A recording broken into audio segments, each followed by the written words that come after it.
सरकार ने 8वें वेतन आयोग का गठन किया है और सरकारी विभागों ने अपने कर्मचारियों का डेटा भी पोर्टल पर अपलोड कर दिया है। तो कब से ये वेतन आपके खाते में आएगा, उसके बारे में 5 बड़ी बातें सामने आई है। ध्यान से सुनना, इस वीडियो में सारी जानकारी आपको मिल जाएगी। नमस्कार, मैं हूं आपके साथ ममता तिवारी और आप देख रहे हैं न्यूज़ 18 का डिजिटल प्लेटफॉर्म। कर्मचारियों और पेंशन संगठनों के साथ आयोग लगातार बैठक कर रहा है। बहुत से शहरों में 8वें वेतन आयोग को लेकर बैठक हो चुकी है और बहुत से शहरों में अभी भी मीटिंग होना बाकी है। इस मीटिंग के दौरान कर्मचारियों ने आयोग से अपनी मांग सामने रखी है, जिसमें सैलरी, पेंशन के अलावा छुट्टी, भत्ता, हाउस रेंट अलाउंस और फिटमेंट फैक्टर जैसी चीजें हैं। इन्हीं मांगों के आधार पर आयोग अपनी रिपोर्ट सरकार को सौंपेगी। रिपोर्ट सौंपने के बाद कैबिनेट इस पर अपनी मंजूरी देगा, तब जाकर इसे लागू करने के लिए नियम बनाए जाएंगे और फिर इसे लागू कर दिया जाएगा। अधिकतर एक्सपर्ट्स का मानना है कि 8वां वेतन आयोग को लागू होने में 1 साल से अधिक का वक्त लग सकता है, क्योंकि इसमें अभी बहुत से काम बाकी हैं। भले ही आयोग से तेजी से काम कर रहा है, लेकिन इसके फाइनल रिपोर्ट बनने और समीक्षा करने के दौरान अधिक समय लग सकता है। एरियर देगी सरकार। भले ही 8वें वेतन आयोग 2027 के अंत में लागू हो, लेकिन यह प्रभावी जनवरी 2026 से ही माना जाएगा। इसका मतलब यह है कि करीब 2 साल का एरियर सरकार एक साथ सरकारी कर्मचारी और पेंशनर्स के अकाउंट में डिपॉजिट कर सकती है। यानी कि जब आपको ये पैसा आने लग जाएगा, उस वक्त एरियर का पैसा भी आएगा। कुल मिलाकर 2 साल में आपकी जितनी सैलरी बढ़नी चाहिए थी, वो पूरी बढ़ी हुई सैलरी हर महीने के हिसाब से आपके अकाउंट में आ जाएगी। 8वें वेतन आयोग के 5 बड़ी मांगे ये हैं। पहली चीज, मिनिमम बेसिक सैलरी।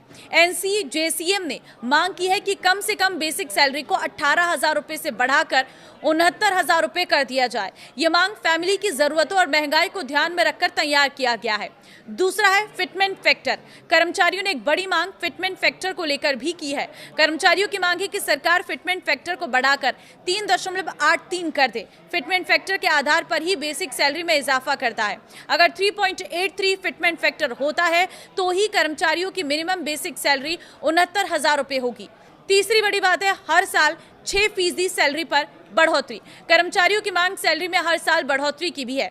सरकारी कर्मचारी मांग कर रहे हैं कि कम से कम उन्हें हर साल 6% की वेतन बढ़ोतरी मिले, ताकि उन्हें महंगाई से मुकाबला करने में आसानी हो।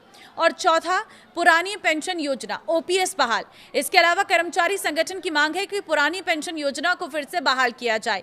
इसका उद्देश्य रिटायरमेंट के बाद कर्मचारियों को अधिक तय पेंशन सुरक्षा देना है।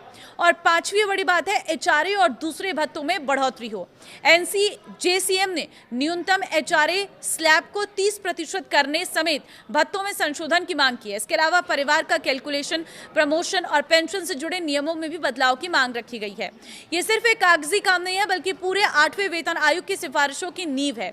ये डेटा जमा करने की डेडलाइन पहले 30 जून थी, लेकिन कई विभागों के रिक्वेस्ट पर इसे बढ़ाकर 31 जुलाई कर दिया गया। अब ये विंडो पूरी तरह से बंद हो गई है। इसका मतलब है कि कोई अन्य विभाग अब नए डाटा को पोर्टल पर अपलोड नहीं कर पाएगा। जिस हिसाब से 8वें वेतन आयोग पर काम चल रहा है, उस हिसाब से एक्सपर्ट्स अनुमान लगा रहे हैं कि 2027 में इसे लागू कर दिया जाएगा। हालांकि 8वां वेतन आयोग 2026 से ही प्रभावी माना जाएगा। इसका मतलब कि नया वेतनमान लागू होने के बाद 1 साल एरियर जोड़कर आपको दिया जाएगा।